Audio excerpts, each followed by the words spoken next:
NATO यानी north Atlantic treaty organisation, जिसका अर्थ होता है उत्तर अटलांटिक संधि संगठन। यह एक अंतर्राष्ट्रीय संगठन है जो 1949 में स्थापित किया गया था। नाटो का मुख्य उद्देश्य उत्तर अटलांटिक क्षेत्र की सुरक्षा और संरक्षण करना है। तो दोस्तों आइए जानते हैं नाटो के विषय में ऐसे ऐतिहासिक तथ्य नॉलेज फैक्ट 109 यूट्यूब चैनल पर। नाटो एक संगठन है जिसका नाम नॉर्थ अटलांटिक ट्रीटी ऑर्गेनाइजेशन है। नाटो की स्थापना 4 अप्रैल 1949 में हैरी ट्रूमैन ने किया था, जो पूर्व में अमेरिका के राष्ट्रपति रह चुके थे। इसका मुख्यालय ब्रुसेल्स बेल्जियम है। नाटो में पहले 30 देश शामिल था, लेकिन अब 31 देश शामिल हो गया है और 31वां देश का नाम है मैसिडोनिया, जबकि अमेरिका नाटो का प्रमुख देश है। वहीं नाटो में शामिल कुल देशों के नाम हैं Albania, Bulgaria, Belgium, Canada, Croatia, चेक Republic, Estonia, Denmark, Germany, France, Hungary, Iceland, यूनान, Italy, Latvia, Lithuania, Luxembourg, Montenegro, Netherland, Norway, Poland, पुर्तगाल, रोमानिया, स्लोवेनिया, स्लोवाकिया, स्पेन, तुर्की, यूनाइटेड किंगडम, संयुक्त अमेरिका और फिनलैंड है। वहीं नाटो के उद्देश्य की बात की जाए तो नाटो किसी भी संयुक्त कार्रवाई में शांतिपूर्ण समाधान करने के लिए प्रतिबद्ध है। इसका मुख्य उद्देश्य है कि सभी सदस्यों में विश्वास बनाए रखना और उनकी समस्या का समाधान करना। इसका मतलब यह हुआ कि राजनीति और सैन्य माध्यमों से अपने सदस्यों को सुरक्षा पहुंचाना और उसकी स्वतंत्रता की गारंटी देना होता है। यदि किसी भी कारणवश से राजनीतिक प्रयास असफल हो जाता है तो उसके पास संकट प्रबंधन कार्यों को करने के लिए सैन्य शक्ति होती है।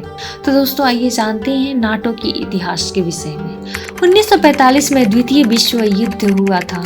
उस समय विश्व युद्ध में काफी क्षति हुई, सभी देशों का काफी नुकसान हुआ। जैसे तैसे करके सभी विश्व युद्ध खत्म हुआ। उस समय सोवियत संघ और संयुक्त राज्य अमेरिका महाशक्तिशाली देश बन गया था। उस समय सोवियत संघ और संयुक्त राज्य अमेरिका महाशक्तिशाली देश बन गया था।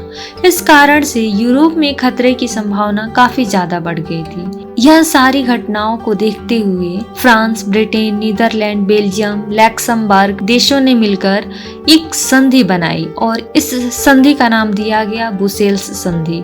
इस संधि के अनुसार योजना बनाया गया कि अगर कोई भी देश पर आक्रमण होता है तो यह सभी देश मिलकर एक दूसरे देश को सामूहिक रूप से सहायता प्रदान करेंगे। वहीं इसके अलावा सामाजिक और आर्थिक रूप से एक दूसरे का सहयोग करेंगे। अमेरिका और भी ज्यादा शक्तिशाली देश बनाने के लिए सोवियत संघ की घेराबंदी करने लगा ताकि सोवियत संघ का प्रभाव खत्म हो जाए और अमेरिका शक्तिशाली देश बनने में सफल हो सके।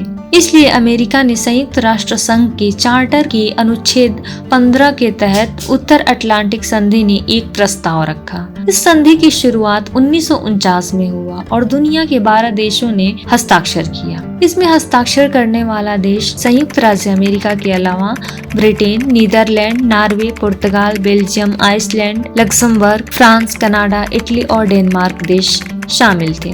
इसके बाद वर्ष 2004 में 7 देश और जुड़ गए और सब मिलकर 30 देशों का सदस्य बन गया। इसके बाद 6 फरवरी 2019 में एक और देश जुड़े जिसका नाम है मैसिडोनिया। वहीं अब नाटो के कुल 31 देश सदस्य हैं। वहीं अगर बात की जाए नाटो की स्थापना की तो नाटो की स्थापना 4 अप्रैल 1949 में हुआ था। इस संघ के अंतर्गत एक देश की सेना को दूसरे देश में भेजा जाता है जहां पर उन्हें इंटरनेशनल ट्रेनिंग दी जाती है और उन्हें यह भी बताया जाता है कि परिस्थिति चाहे जो भी हो उस परिस्थिति में निपटने के लिए हमेशा तैयार रहना है।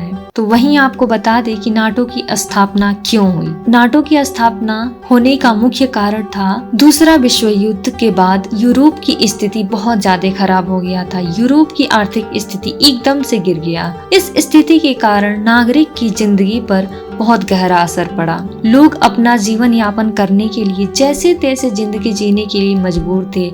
ऐसी स्थिति देखने के बाद सोवियत संघ को मौका मिल गया।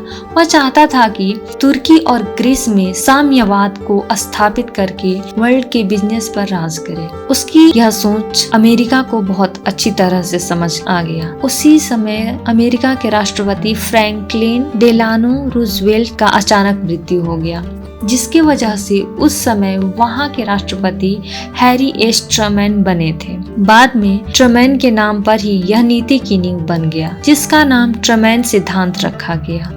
और 1949 में नाटो के संगठन के लिए नेतृत्व किया, एक सैन्य गठबंधन जो कि अभी भी मौजूद है। वहीं इतिहासकार अक्सर ट्रूमैन के भाषण का इस्तेमाल शीत युद्ध की शुरुआत की तारीख तक करते हैं। ट्रूमैन ने कांग्रेस को बताया कि यह संयुक्त राज्य अमेरिका की नीति होनी चाहिए कि वे स्वतंत्र लोगों का समर्थन करें और सशस्त्र अल्पसंख्यकों या बाहरी दबाव द्वारा अधीनता के प्रयास का विरोध कर रहे हैं। तो दोस्तों, आपको ये जानकारी कैसे लगी कमेंट बॉक्स में कमेंट करके जरूर बताएं और वीडियो को ज्यादा से ज्यादा लाइक और शेयर करें।